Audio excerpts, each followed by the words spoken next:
Voting will close later in the Conservative leadership contest, with the UK's next Prime Minister set to be announced on Tuesday. Party members will have until 17 o'clock ceased to return their ballots for either Jeremy Hunt or Boris Johnson, regarded as the frontrunner in the contest. The winner and successor to Theresa May is due to take office on Wednesday. On Sunday, Philip Hammond told the BBC he intends to resign as Chancellor if Mr. Johnson becomes Prime Minister. Mr. Hammond told the BBC's Andrew Marr show he could not sign up to Mr. Johnson's Brexit strategy, which requires leaving the EU by 31 October, with or without a deal. His announcement followed Justice Secretary David Gauke reiterating in the Sunday Times that he would also resign this week for the same reason. Mr. Johnson has said the UK must leave the EU by the new Brexit deadline of 31 October, do or die, come what may, while Mr. Hunt has said he is prepared to further delay Brexit, if required, to get a new withdrawal deal. Writing in the Daily Telegraph, Mr. Johnson insisted a deal could be reached by 31 October if the country rediscovers its sense of mission. We can come out of the EU on 31 October, and yes, we certainly have the technology to do so, he wrote. What we need now is the will and the spirit.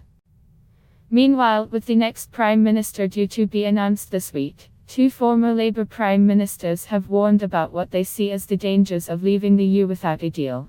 Writing in the Times, Tony Blair said a no-deal exit could range from being very difficult to catastrophic.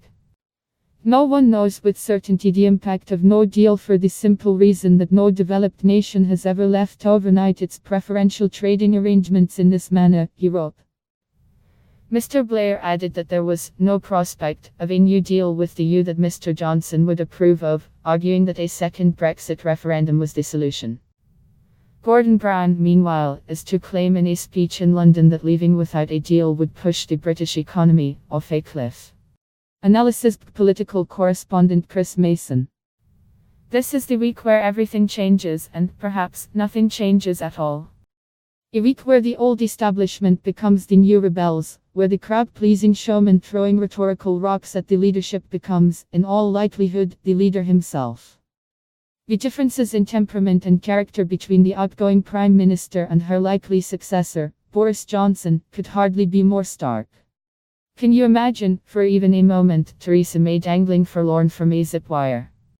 But while a change in personnel is coming, so many of the fundamentals remain the same. Where Mrs. May looked nervously over her shoulder at rebels like Brexiteer Jacob Rees-Mogg, Mr. Johnson may do the same at opponents of the no-deal Brexit he's willing to contemplate, such as the soon-to-be former Chancellor, Philip Hammond, and the soon-to-be former Justice Secretary, David Gauke. Opposing concerns, presenting the same problem for a different occupant of Downing Street, rebels whose capacity to be awkward is turbocharged because their party has a barely existent majority. And so, after the formalities of the handover of power and the rhetoric of the new Prime Minister's vision, some core and changed facts. A withdrawal agreement the EU says is closed, and Parliament says it hates. A deadline minus 31 October, ticking ever closer. And a Prime Minister facing loud opposition in Parliament. Sound familiar? So there is one big question: can Boris Johnson, if it is him, succeed where Theresa May failed? And if he can, what will success look like? Last week, MPs approved measures aiming to stop the next Prime Minister suspending Parliament to force through a no-deal Brexit. Mr. Hunt has ruled this out as a way to ensure Brexit takes place before the end of October, but Mr. Johnson has not done the same. On Sunday, former Tory leader Ian Duncan-Smith, who is managing Mr. Johnson's campaign, said the issue was a complete red herring. He said the suspension, or prorogation, of Parliament was not the real debate, because MPs had already fixed the 31 October exit date in law. Meanwhile, the Liberal Democrats will announce the winner of their own contest to find a new leader, replacing Sir Vince Cable. Either Deputy Leader Joe Swinson or former Energy Secretary Ed Davey will be announced as the party's next leader on Monday afternoon.